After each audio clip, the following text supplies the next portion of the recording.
자, 그럼 계속해서 오늘 상위 테마들은 어떤 자리하고 있는지 함께 좀 살펴보도록 하겠습니다. 첫 번째 테마부터 보겠습니다. 첫 번째는 진단키트 자리하고 있습니다. 오늘 개장하고 나서 좀 강하게 치고 올라왔습니다. 미국이랑 중국을 중심으로 해서 신종 감염병에 대한 이제 우려감이 좀 높아지고 있는 상황이고요. 중국 쪽에서는 사람 메타뉴모 바이러스에 대한 우려가 있고, 이제 미국 쪽에서는 최초로 조류 독감 때문에 인간 사망자가 발생했다라는 소식 속에서 진단키트 관련주들이 관심을 좀 받고 있습니다. 다만 이제 어제 시간 외에서는 좀 많이 떨어졌었기 때문에 변동성이 좀 크다라는 부분은 계속 유의를 좀 하셔야 될 것 같고요. 두 번째 열어보겠습니다.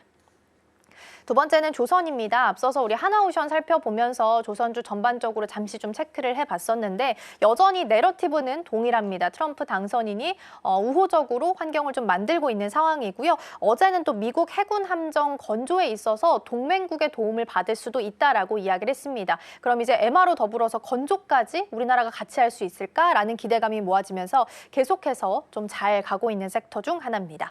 마지막 열어보겠습니다. 마지막은 2025 CES입니다. 이제 현지 시간 기준으로 7일부터 시작이 됐고요. 어제는 이제 기다렸던 젠슨왕 CEO의 기조연설이 8년 만에 있었습니다. 앞서서 제가 브리핑에서 전해드린 것처럼 그래픽카드 관련해서 RTX 50 같은 경우에는 마이크론의 DDR7이 탑재될 예정이라서 투톱한테는 약간 악재가 좀 될 수 있겠지만 HBM 관련해서는 500개 넘게 들어갈 거다라고 얘기했기 때문에 SK 하이닉스는 그나마 좀 한숨 좀 돌릴 수 있는 타이밍이 됐습니다. 더불어서 이제 AI 교육할 수 있는 로봇과 자율주행 교육할 수 있는 플랫폼 코스모스도 같이 공개했기 때문에 하드웨어에서 더 확장해서 소프트웨어까지 같이 좀 시선을 두고 있는지도 체크해 보시면 좋겠습니다. 자, 이렇게 세 가지 테마 함께 살펴봤고요. 팀장님 어느 쪽부터 좀 보면 좋을까요? 네, CES 한번 좀 눈여겨보셔야 될 것 같은데요. 사실 이제 그 선제적으로 조금 많이 반영이 됐었습니다. 그래서 사실 이제 뭐 반도체라든지 양자 컴퓨팅 쪽이 25년 시작하고 나서 굉장히 좀 강세를 좀 잃었던 부분들이 사실 이 CES에 대한 기대감이 이제 좀 작용을 선제적으로 좀 한 게 아닌가라고 좀 판단이 되고 있고요. 다만 이제 막상 시작을 하고 나니까 오히려 좀 주가가 빠지는 이런 모습들은 상당히 좀 아쉽지만 오히려 조금 매수의 기회가 될 수 있지 않을까라고 좀 보고 있는 상황입니다. 사실 이제 24년도에도 이제 CES를 이제 시작을 했을 때 1월 달의 흐름을 보면은 굉장히 좀 흐름이 좋았던 그런 모습들이었고요. 이제 이번 연도에도 좀 반복이 될 가능성이 상당히 좀 높다라고 보여지고 있는 상황입니다. 다만 이제 기업 선별이 상당히 좀 중요할 것으로 보여지고 있는 상황인데요. 사실 작년에 이제 CES를 개최를 하고 나서 관련주들이 급등이 나왔지만은 사실 여기에서 이어가느냐 안 이어가느냐는 좀 명확하게 좀 나눠졌던 부분들이거든요. 그래서 보통 이제 기대감에 따라서 상승은 했지만 막상 또 숫자로 찍혀 나오지 않으면은 오히려 좀 주가는 반짝 상승에 그쳤던 이런 사례들이 상당히 좀 많았었는데 대표적으로 이제 AI 소프트웨어 쪽이 좀 그랬었습니다. 특히 이제 뭐 마음 AI라든지 이런 관련주들이 CS 관련주로서 상승을 했지만 결국에는 이제 그 추세를 이어가지 못하고 주가는 이제 고점 대비 한 30% 이상 하락하는 이런 흐름들을 조금 보여줬었던 상황이고요.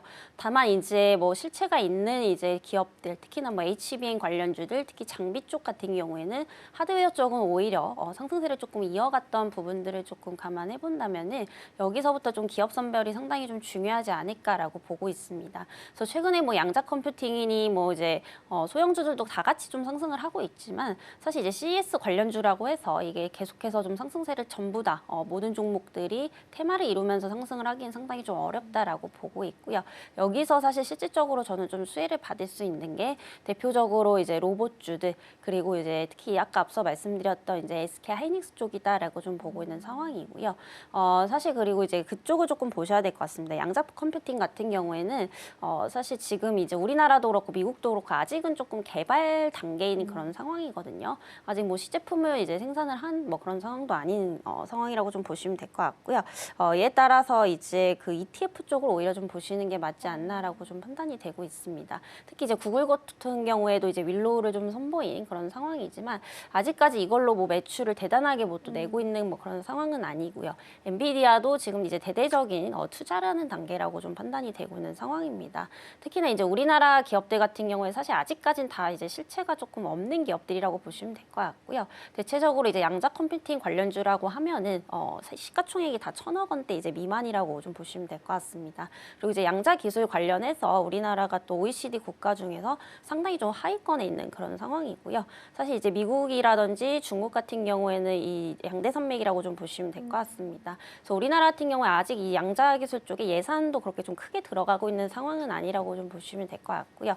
23년도 기준으로 한 1,000억 원 정도 되는데 이게 지금 미국 예산에 비하면 10분의 1도 안 되는 그런 수준입니다. 그래서 오히려 지금 양자 컴퓨팅에 대한 이런 기술을 상당히 좀 좋게 본다라고 한다면 미국 쪽에 한번 조금 눈을 돌리시는 것도 좋을 것 같고요.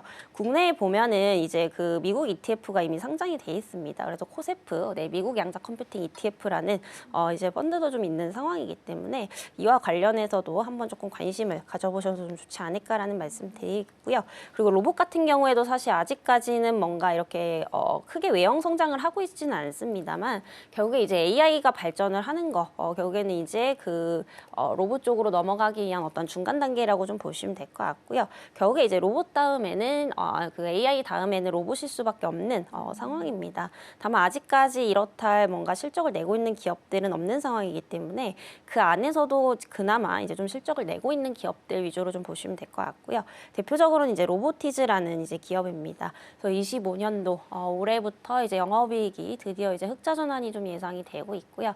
이 기업 같은 경우에 이제 그 로봇 이제 액추에이터라든지 그리고 이제 자율주행 관련해서 이제 공급을 하고 있는 기업이라고 좀 판단을 해보시면 될 것 같고요. 우선은 이제 이 종목의 가장 큰 메리트는 그나마 이제 좀 실적이 나와줄 수 있는 기업이다라는 거고요. 그리고 이제 최근에 보면은 또 그 마곡동에서 그 배달 관련해서 이제 로봇이 배달을 해주는 거죠. 로보이츠라고 해서 이제 시범 이제 자율주행을 좀 하고 있다라고 합니다. 이와 관련해서 또 자율주행 관련해서도 좀 상승이 좀 나올 수 있는 이런 모멘텀도 좀 같이 가지고 있는 상황이기 때문에 한번 눈여겨보셔도 좀 좋지 않을까라는 말씀 드려보도록 하겠고요. 그리고 이제 SK 하이닉스도 당연히 이제 같이 좀 보셔야 될 것 같습니다. 그래서 HBM3 16단에 대한 기대 가치가 상당히 좀 높아지고 있다라고 좀 보시면 될 것 같고요. 그리고 아까도 말씀드렸지만 이제 폭스콘이 또 깜짝 실적을 발표를 했고요. 그리고 이제 블랙웰에 대한 어떤 기대감들 이게 본격적으로 올해 상반기부터 조금 반영이 되는 그런 시기이기 때문에 여전히 이제 HBM에 대한 수요는 점진적으로 좀 증가를 할 수밖에 없다라고 보고 있어서 올해에도 여전히 좀 슈퍼 사이클을 좀 이어갈 가능성이 상당히 좀 높다라고 보고 있습니다. 그래서 하이닉스 같은 경우에 이제 레거시 문제에서 그나마 삼성보다 좀 자유로운 이유가 디램 중에서 한 30% 이상이 HBM이 좀 차지를 하고 있기 때문에 이 수익성 방어가 어느 정도 좀 되고 있다라는 거죠. 그래서 삼성보다는 훨씬 더 실적에 대한 기대 가치도 좀 높일 수 있는 종목이라고 좀 판단이 되고 있어서 이런 CS 관련해서도 무분별한 어떤 테마주보다는 조금 기업 선별을 좀 잘하시는 것도 좀 좋지 않을까라는 말씀 드려보도록 하겠습니다. 네, CES가 시작이 됐고 이제 관련해서 종목들 세론이 조금 나오기 시작을 했습니다.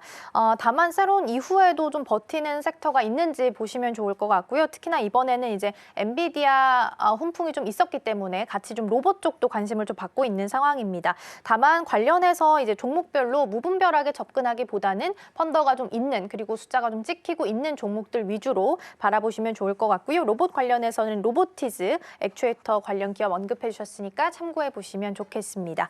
지금 바로 구독을 눌러보세요. 실시간 경제 뉴스, 투자 전문가들의 다양한 시황과 정확한 분석, 또 알찬 투자 정보까지 신뢰할 수 있는 저희 서울경제TV와 함께하세요.